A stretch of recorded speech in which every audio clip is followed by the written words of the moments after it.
Bienvenue sur ce podcast Les sciences au féminin pluriel.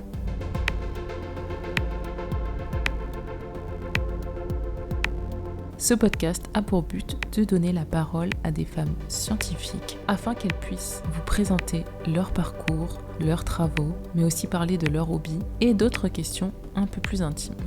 Dans ce podcast, je donne rendez-vous à des femmes scientifiques sur leur canapé autour d'un thé dans une ambiance décontractée. J'espère que leurs histoires vous plairont et je vous souhaite une belle écoute. Bonjour à tous, bonjour Mathilde. Est-ce que tu peux tout d'abord commencer par te présenter s'il te plaît ? Ouais, bonjour à tous, je m'appelle Mathilde Chevalet, j'ai 27 ans, je suis originaire de Haute-Savoie et depuis quelques mois maintenant je suis biologiste. J'ai obtenu mon doctorat en biologie marine en octobre récemment et je travaillais sur le comportement de recherche alimentaire des grands prédateurs de l'océan austral. Ok, et est-ce que tu pourrais donner aux auditeurs 3 mots qui te décrivent ? La curiosité, je pense, le calme et la patience. Est-ce que tu aurais une anecdote concernant ton envie d'entamer une carrière scientifique ? D'où t'est venue cette envie ? Je pense que ça remonte à vraiment très très loin. Je pourrais pas te dire vraiment à quel moment je me suis dit tiens je veux faire ça. Je pense que j'ai toujours voulu être biologiste. J'ai grandi au cœur de la nature avec plein d'animaux. On passait beaucoup de temps avec mes parents en randonnée, tout ça, observer ce qu'il y avait autour de nous. Et donc j'ai toujours eu cette envie de comprendre un peu comment fonctionne la nature et en particulier comment fonctionnent les animaux, comment ils se comportent, pourquoi ils se comportent comme ça. Je me rappelle que quand j'étais petite, je passais du temps dans mon jardin avec un petit carnet à observer mon chat en train d'évoluer dans mon jardin et je notais tout ce qu'il faisait dans un petit carnet pour essayer de mieux le comprendre. Donc comme si j'étais déjà une petite scientifique, donc ça remonte vraiment à très loin. Ouais. Et t'as toujours ces petits carnets ? Non, je pense pas, je sais pas du tout où ils sont. Ce serait marrant de les retrouver, ouais. Et donc t'as suivi quel parcours exactement, donc quand t'as compris que voilà, ça t'intéressait tout ça, le comportement animal, etc. J'ai fait déjà lycée scientifique, donc spécialité SVT, maths et physique-chimie. Ensuite, je suis partie à Brest faire de la biologie marine parce que j'étais particulièrement intéressée par les animaux marins. Parce que contrairement à mon chat, on ne peut pas les observer directement et du coup, ça les rendait hyper fascinants pour moi. Donc j'avais envie d'aller voir un peu ce qui se passe sous l'eau. Donc je suis partie à Brest c'est une des principales universités de biologie marine. J'ai fait licence biologie des organismes et des populations. Et ensuite, j'ai fait un master à Brest encore, biologie des organismes marins.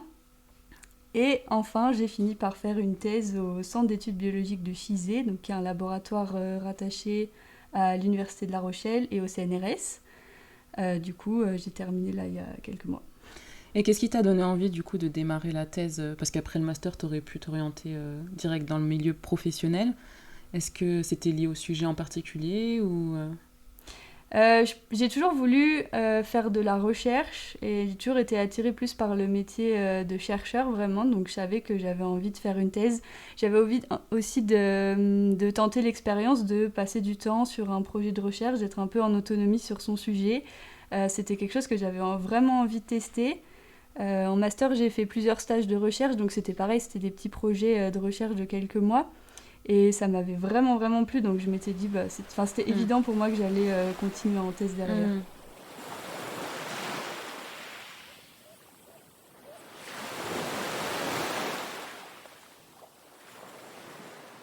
Pendant tout ce parcours et au départ de ta thèse ou même avant, est-ce qu'il y a des moments où tu t'es sentie découragée de poursuivre cette voie ?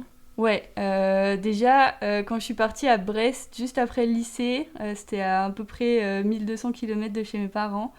Ça n'a pas été facile de partir à 18 ans comme ça, loin de ma famille sans pouvoir rentrer régulièrement. Donc déjà, ça a été difficile les premières années à Brest.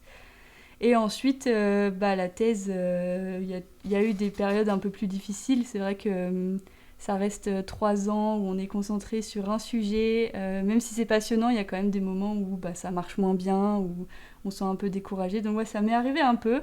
Mais globalement, ça s'est super bien passé et je suis super contente de comment ça s'est déroulé.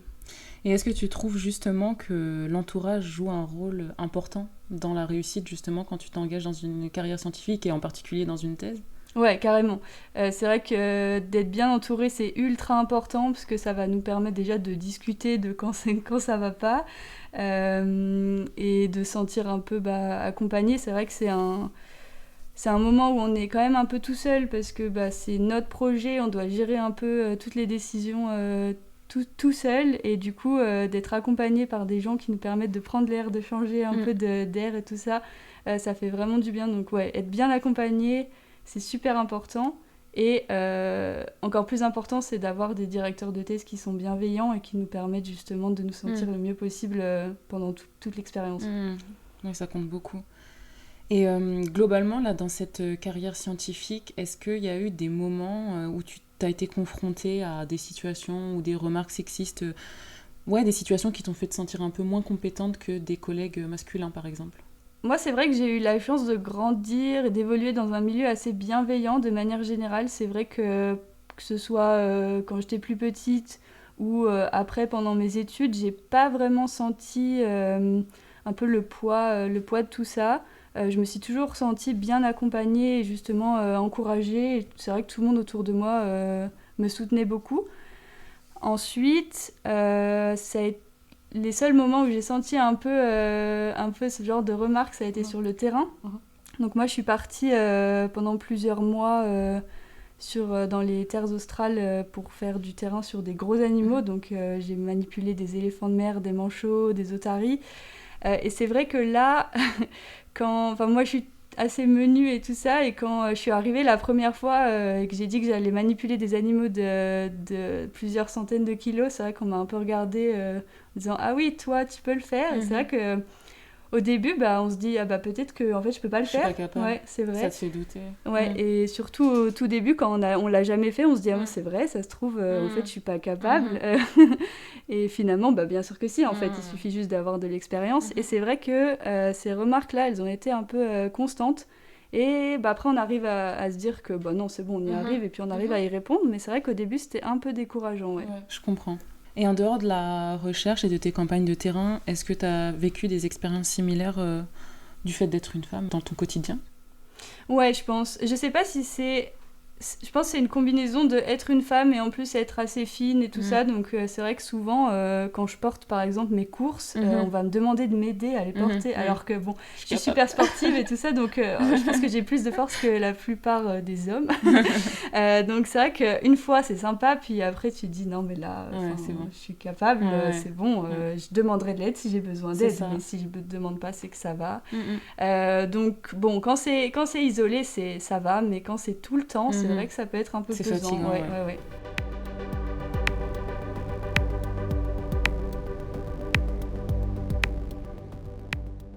On va marquer une petite pause dans les questions, on va dire, de l'interview, un peu pour passer plutôt sur des questions un peu philosophiques, entre guillemets. Quel est l'endroit où tu te sens le mieux sur Terre ? Je pense que c'est dans les montagnes. Ok, pourquoi ? Déjà, je pense que j'ai un peu grandi dans ce milieu-là, j'ai grandi dans les Alpes.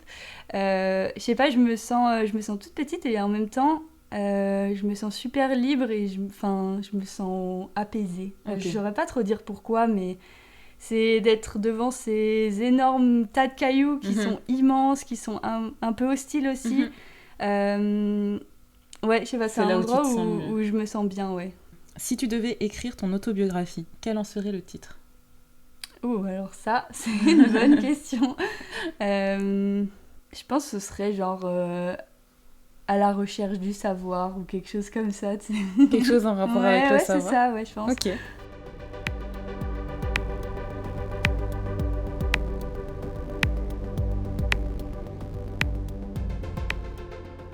Et justement, en parlant de savoir et de tes travaux de recherche, est-ce que tu as quelques résultats en particulier de tes recherches qui t'ont marqué ou que tu trouves particulièrement importants ? Ouais, Alors du coup, l'objectif de ma thèse, c'était d'étudier donc, les tactiques de chasse de plusieurs prédateurs de l'océan austral. Donc j'ai travaillé sur les éléphants de mer, les manchots et les otaries, qui sont trois espèces de prédateurs qui mangent tous des petits poissons. Mais ces trois prédateurs qui sont hyper différents, que ce soit juste physiquement. On a l'éléphant de mer qui pèse 500 kg, l'otarie qui est beaucoup plus petite, qui est ultra rapide, le manchot qui est un peu entre les deux, qui est quand même tout petit mais qui est très rapide. Et l'objectif, c'était un peu de comprendre comment différents prédateurs vont réussir justement à exploiter le même type de proie.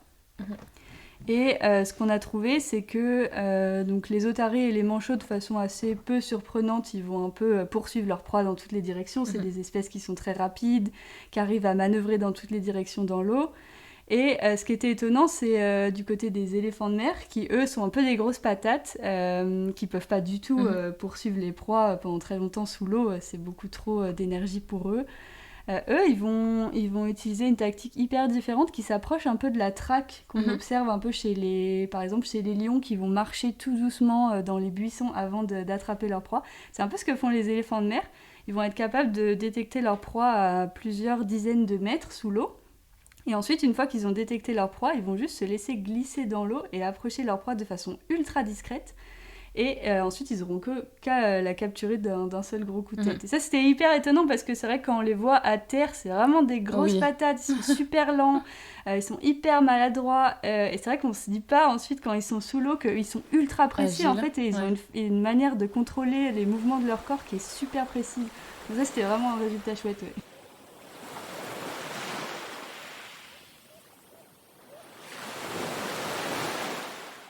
Tu dirais que là, globalement, dans la recherche que tu fais, est-ce que la formation ou le transfert de connaissances prend une part importante au quotidien ou pas? Pour moi, c'est la partie la plus importante même. Je pense que si on accumule des connaissances et qu'on n'est pas capable de les transmettre, bah, en fait, ça sert un peu à rien.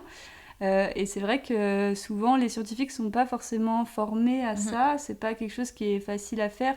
On est formé à faire de la recherche, mais c'est vrai qu'ensuite, pour communiquer des résultats, bah, c'est plus compliqué. Communiquer avec d'autres scientifiques, ça va, mais quand il faut communiquer avec des gens qui ne sont pas du tout spécialistes et qui sont loin du monde de la science et tout ça, bah, ça devient plus compliqué. Donc ça, moi, c'est quelque chose qui était ultra important dès le début. Et donc, j'ai mis ça vraiment au centre de mes intérêts. Donc dès que je pouvais, j'ai fait justement des événements de communication scientifique auprès du grand public et tout ça pour justement en faire le plus possible. Et c'est vrai que pour moi, c'est ma partie préférée. Parce que quand on a des enfants ou des adultes qui connaissent rien à la science et qui t'écoutent et ensuite tu vois qui te remercient et qui ont plein de questions qui leur viennent à l'esprit et qui ensuite ont envie de se renseigner sur plein de choses, bah, c'est hyper gratifiant, je trouve. Ouais, c'est vrai qu'il y a toute cette partie de la recherche qui est souvent plus difficile à appréhender en fait quand on n'a pas l'habitude de s'adresser à des personnes qui viennent pas du milieu scientifique. En fait, c'est plus compliqué. Et en termes de transfert de connaissances, par exemple de terrain ou autre, est-ce que tu as encadré des stagiaires ou tu as été à la rencontre d'étudiants parce que tu as l'intérêt, entre guillemets, d'éveiller des vocations chez les jeunes? Ouais, alors j'ai encadré une stagiaire toute seule. C'était vraiment ma stagiaire à 100%. Donc j'ai adoré l'expérience. C'est vrai que c'était chouette de pouvoir accompagner une étudiante du début à la fin et puis de voir qu'elle progressait, qu'elle apprenait des choses et tout ça. Ça me faisait aussi apprendre beaucoup de choses sur moi-même, sur comment je peux... justement, comment je dois me comporter avec quelqu'un qui ne sait pas forcément faire et qui est en train d'apprendre. Ensuite, j'ai encadré quelques groupes d'étudiants pour des projets un peu plus courts pour justement leur apprendre la démarche scientifique. Donc c'est vrai que c'est quelque chose que j'ai beaucoup aimé. J'ai fait un petit peu d'enseignement aussi à l'université, des TD et tout ça pour développer cette compétence-là. Donc ouais, c'est quelque chose que j'ai beaucoup aimé. Ouais.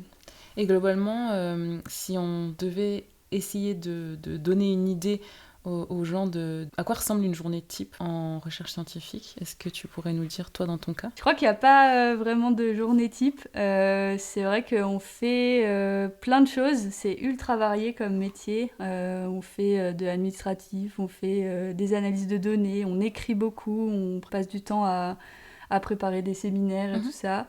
Donc, on fait beaucoup de choses et chaque journée est différente. Il y a aussi le terrain aussi qui prend une petite part aussi de tout ça. Donc non, il n'y avait pas de journée type, chaque jour est différent, donc c'est ça aussi qui fait la force de ce métier, je pense. Mais si jamais on te demandait de choisir une seule activité ou tâche que tu préfères dans ce travail, ce serait quoi ? Moi, c'est la transmission des savoirs, ouais. C'est vraiment ça qui me plaît le plus, je pense, ouais. Et en dehors de ton travail de recherche, est-ce que tu as des hobbies ou d'autres activités qui te sortent de ce cadre professionnel ? Ouais, alors je fais beaucoup de photos. Je fais principalement de la photo de nature, donc soit des paysages un peu sauvages ou soit des animaux. C'est quelque chose que je fais depuis toute petite. Mon père, il est artiste, donc c'est vrai qu'il m'a mis un peu dans ce bain assez vite. C'est quelque chose que j'adore faire, ça me permet de sortir, ça me permet de voir des endroits incroyables, de rencontrer des animaux qui sont super aussi. Ça vide vraiment la tête et ça fait voyager. Sinon, je fais pas mal de sport aussi, donc je fais de l'équitation et de l'escalade beaucoup.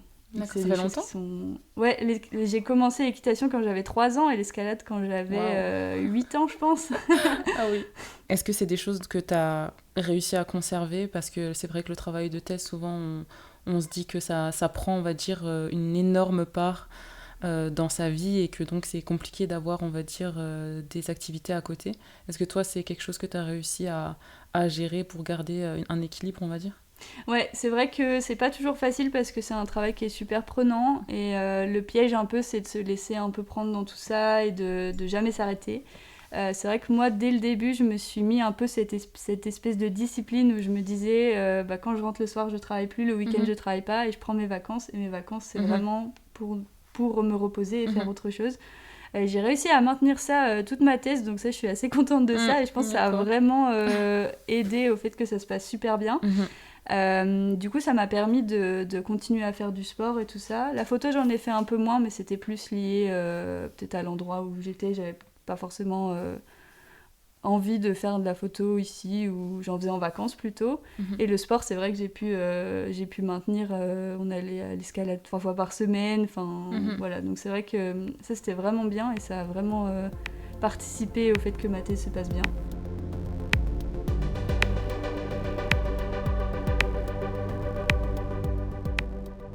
Est-ce qu'il y a quelque chose que tu souhaiterais dire à ton toi du passé, la jeune Mathilde qui allait démarrer en fait ce parcours scientifique ? Est-ce qu'il y a quelque chose que tu aurais souhaité lui dire, quelque chose que tu lui aurais dit de surtout pas faire ou de faire justement ?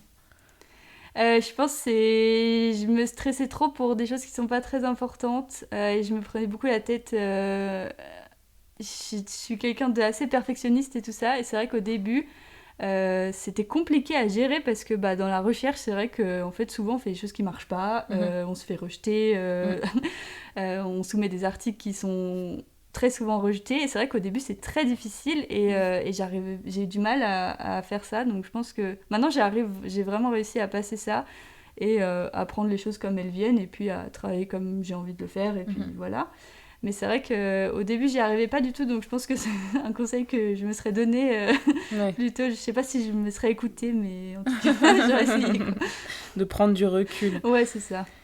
Est-ce que tu aurais des conseils pour des jeunes femmes qui souhaiteraient démarrer une carrière scientifique ? Je pense le meilleur conseil, mais qui est, je pense, très difficile à tenir, c'est de ne pas écouter tout ce qu'on leur dit, tous les stéréotypes qu'on leur met en tête depuis qu'elles sont toutes petites, comme quoi les filles sont pas bonnes en maths, les filles sont pas faites pour faire de la science, elles sont faites pour faire des études un peu plus littéraires.